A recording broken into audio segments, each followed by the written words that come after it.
और यही तो गीता का ज्ञान है, जहां भगवान योगेश्वर कृष्ण स्वयं कह रहे हैं, सर्वधर्मान परित्यज्य माम एकम शरणम व्रज। सब कुछ छोड़ करके तू मेरी शरण में आ जा।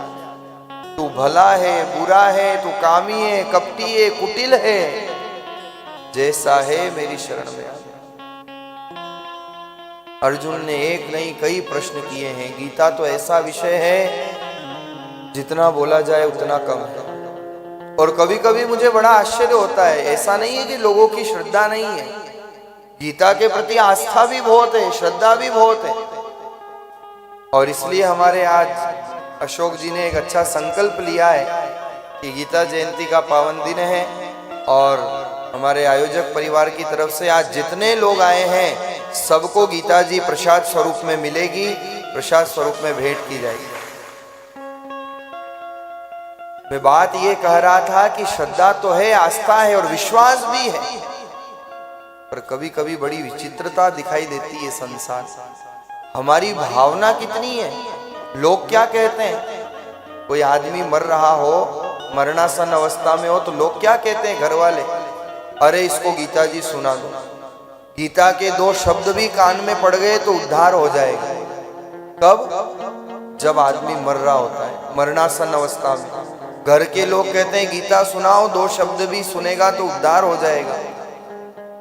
मुझे ये आश्चर्य होता है कि उन बुद्धि के ठेकेदारों को ये कौन समझाए कि मरते मरते गीता के 2 शब्द कान में पड़ने से उद्धार हो रहा है, तो जीते जी अगर गीता का पाठ कर लोगे तो क्या नुकसान हो जाएगा। मरते हुए सुनाने की महत्ता है। अब जीते जी करे क्या, वो 52 गीता से फुर्सत मिले तो ये गीता उठा। और 52 गीता का बड़ा शौक होता है भाई लोगों को। चौराहों पर रात को 1-1, 2-2 बजे तक वो 52 गीता लेके बैठते हैं, तो भूख प्यास सब मिट जाती है।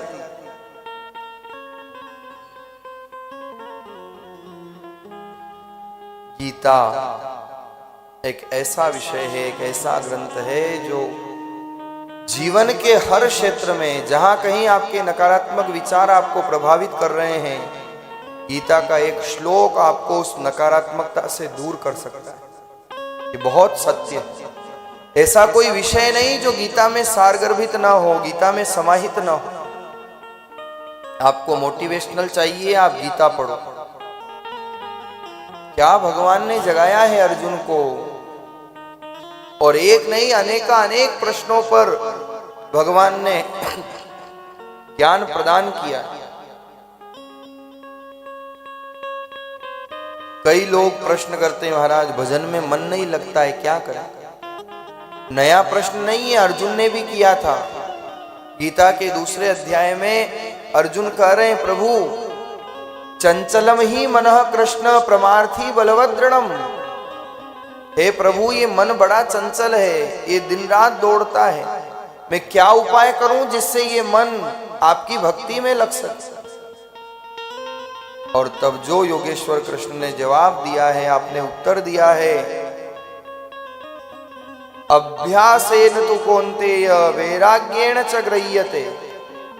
भगवान योगेश्वर कृष्ण कहते हैं, अर्जुन मन को नियंत्रित करने के लिए इस मन को अभ्यास कराना पड़ेगा। देखो, मन का तो स्वभाव है दौड़ने का, वो दौड़ेगा तो सही, आप कितना ही प्रयास कर लो वो रुक नहीं सकता, क्योंकि वो चंचल है, उसकी अबाध गति है। बस अंतर केवल इतना है कि उसका रास्ता हमें मोड़ना है। घोड़ा तो दौड़ रहा है, अंतर केवल इतना है कि अच्छी जगह दौड़ाएं या बुरी जगह।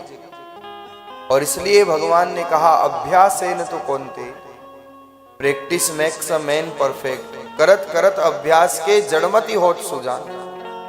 जब दिन रात हम अभ्यास करते हैं तो जड़ से जड़ व्यक्ति भी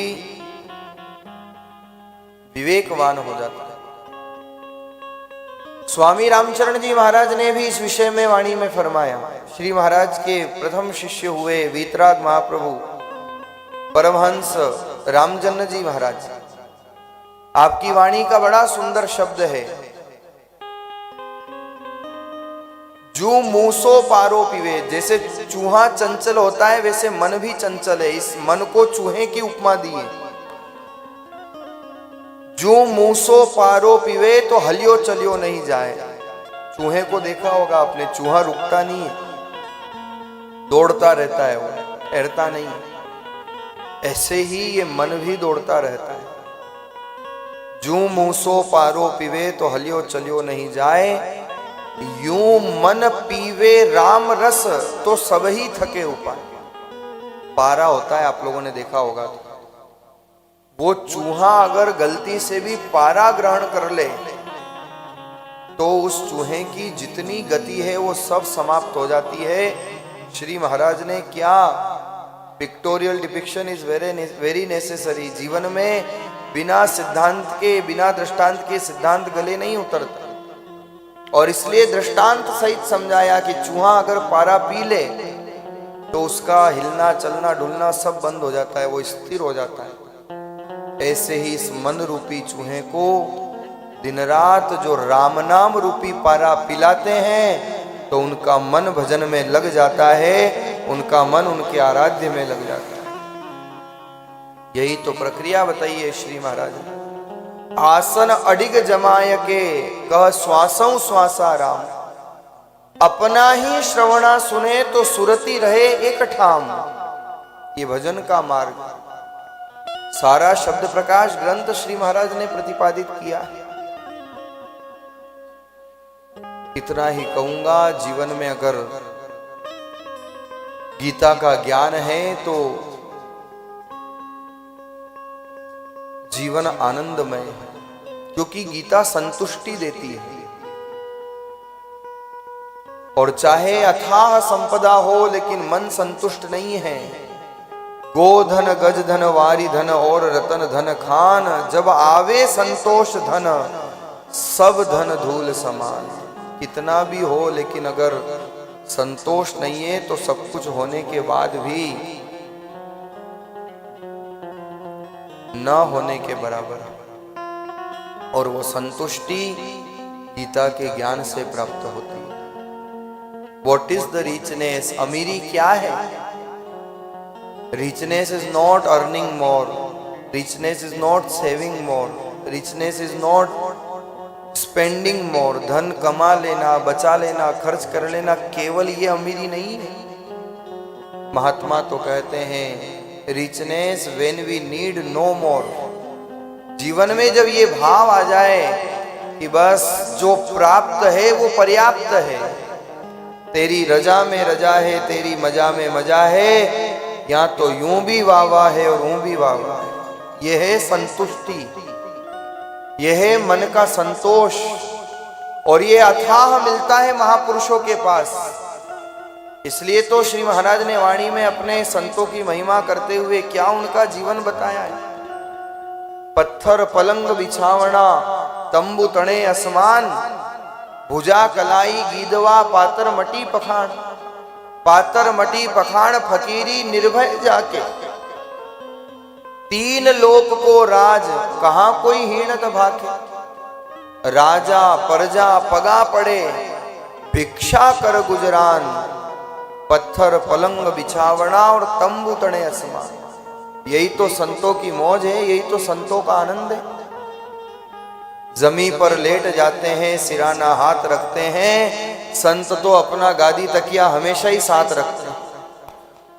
क्या उन महापुरुषों की, गोस्वामी जी की कलम चली है, 7 गांठ कोपीन के बिन भाजी बिन लोण, और तुलसी रघुवर कृपा करे तो इंद्र बापुरो कौन। इंद्र की भी सत्ता का क्या सुख जो सुख फकीरी में। अरे फकीरी की तो ऐसी की कि उसके घर में जा बैठे, और अमीरी की तो ऐसी की कि सब कुछ लुटा बैठे। यही तो फकीरों का आनंद है। रे मन निज बैरागी होना, राजा रंक एक कर जानू, जू कंकर जू सोना। क्या उन महापुरुषों का जीवन रहा। भूख लगे जब भिक्षा करना, कर कर लेना दूना। गिरितरी मनु मंडी मसाणा में रहिए, के कोई देवल सुन। ये मौज है संतों की। कोई दिन घी घड़ा, कोई दिन मुट्ठी चना, और कोई दिन इसके लिए भी मना। कभी ओढ़ने को शाल दुशाले मिलते हैं तो कभी फटी चादर भी, फटी कंबल भी मिल जाती है।